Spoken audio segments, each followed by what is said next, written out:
Sean O'Malley, Aljamain Sterling, who do you got and why? Aljamain Sterling has been one of these guys for me where I could recognize very early on what a skill set you have.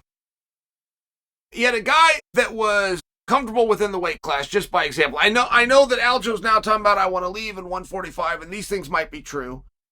As you get older, some of those things can change. But he was very clear that he had a command for that size, for guys that size, for where his strength would be needed, for when speed was going to come in. I mean, just by example, from an athletic standpoint, it was very clear from the beginning, this guy belongs and he's going to matter very soon.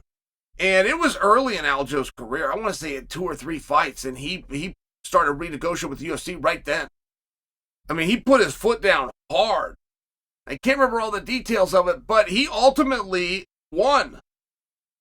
Whatever contract he had, a renegotiation did take place, which just means the organization kind of saw what I was just talking about, where this guy is a factor with some athleticism. Now, you start to talk about understanding the game, which has changed a lot. Some of the rules have even changed. The players are vastly different. Just because Aljo was good in this era that I'm speaking about 7 and 8 years ago, what's that got to do with today? Well, he's better. And not only has he gotten better and evolved, he's better than I thought he was, and I thought he was pretty damn good. He became the champion of the world. I recognized him as the champion of the world. It turns out he was even better, right? I understood that he was number one, is what I'm attempting to say. I understood that he was very good. Turns out he was even better than I understood. And I didn't really see that until the night he took on Cejudo. I thought that there was ways to beat Aljo, right? There seems like anybody that we've seen 5 and 6 and 7 and up to 10 times, and we've got the footage of, as experts in the room, we can find a way to beat him. Now, finding the right athlete to go out there and exploit those things, we're having a totally different conversation. But it seemed as though there was a way to beat Aljo, and it seemed as though some of those opportunities were going to come later in the fight. And that is just not accurate. And that was made clear in the fight with Henry Cejudo, where in rounds 4 and 5, what they call the championship rounds, Aljo was as strong and coming at him as hard and throwing the same amount of volumes as Aljo was doing in rounds 1 and 2. Now, we have fighters that are known as late starters. Aljo would be the opposite. He is not a late starter. He's coming at you early. You would have a very hard time finding an Aljo fight anywhere from his history where he lost the first round. Just by example, you'd have a hard time finding where he lost the second round. You'd have a hard time finding a fight where he lost the first or the second round. Right? He's coming at you. And I share that because there's not a whole lot of takeaways. There's not a whole lot of things that you're going to do. You're going to need a really good athlete that can go out there and punch and kick and hold up for the duration, that wants it, is hungry, is gritty. You're going to need to find somebody just like Aljo. And if you're going to get a title change, you're going to have to cross your fingers and hope that they're better at doing Aljo than Aljo is.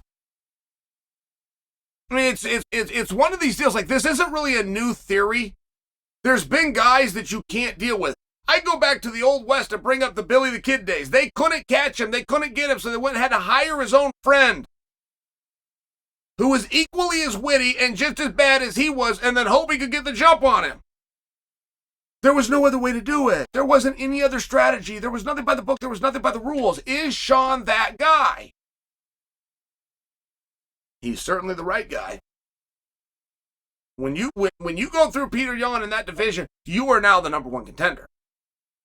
And Sean's way of building and promoting this fight has been very different than the way Sean picked this fight. And I appreciate it. If you hear from Sean 5 months ago, he doesn't have anything nice to say about Aljo picking a fight. If you go and watch the face-off where Merab stole his coat, which is one of the great moments of sport. Oh, God bless Merab for stealing that coat, man. He brought me such joy. He brought me such pleasure. So, but if you went back to that moment, which solidified and built this fight. I remember when Dana White went to the press conference and said they're going to do the fight and they're going to bring it to Boston. I remember thinking, well, he misspoke. There's so many cards, there's one every week, and Dana misspoke. Because to go to Boston, which was already on the calendar, was only 3 months later. There was no champion that was getting turned around in 3 months.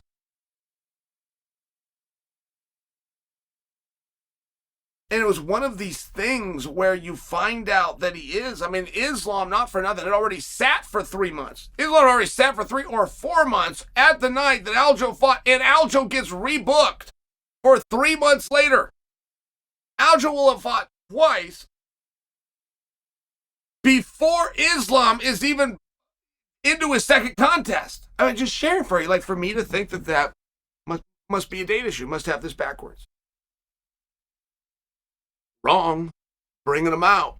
And Suga Sean, the way he's picked the fight as opposed to the way that he's promoted are very different.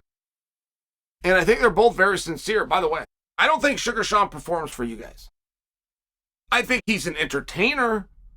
I think he is a performer. I think he has all of those qualities. But I don't think that he is performing. I think Suga Sean is showing you who he is, how he feels. Like anybody, his mood can change. Like anybody, the frame of mind he's trying to get in to go into something as personal as combat has the right to change. But it is distinctly different, and he's being very positive towards Aljo. And I think that Suga Sean is really somebody to look to. I feel as though he does everything right. And he works very hard those 3 times a year that he's competing, but he works very hard the other 362 days a year as well. I like the way that he's promoted, and I don't think that he needs to say anything bad about Aljo. And not to mention, you start saying bad things about Aljo, you're not telling the truth. You don't mean it. You're not going to attack his character, and you're not going to say that he's a mean guy, and you're not going to say that he's bad at fighting. You're not going to say that he has weaknesses somewhere. That would be dishonest, because Aljo is none of those things. He is wonderful. And he's a wonderful fighter. And the only way you're going to beat Aljo is to bring in somebody that can out-Aljo him, that can out-punch him. Maybe they can get to the target a little bit quicker and a little bit more times. And the same thing will go with the kicks, and the same thing will go with the wrestling. And is Sean O'Malley that guy? That's between them. But I can tell you Sean O'Malley's the right guy